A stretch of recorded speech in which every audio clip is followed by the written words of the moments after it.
Il nostro lavoro ha una parte che è molto industriale, ma ci sono alcune parti che sono artigianali e su questi lavori, come sulla 19, arriviamo a lavori praticamente che sono un po' artistici, non solo artigianali, dove le persone devono avere una grande esperienza e addestramento e conoscenza.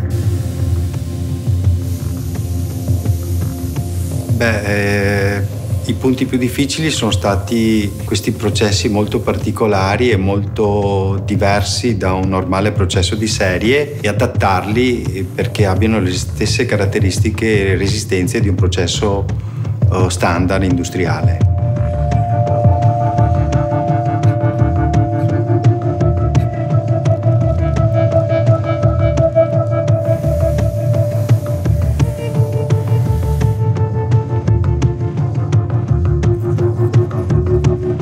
E soprattutto poi anche la spazzolatura della parte gialla e nera che viene spazzolata per renderla vintage.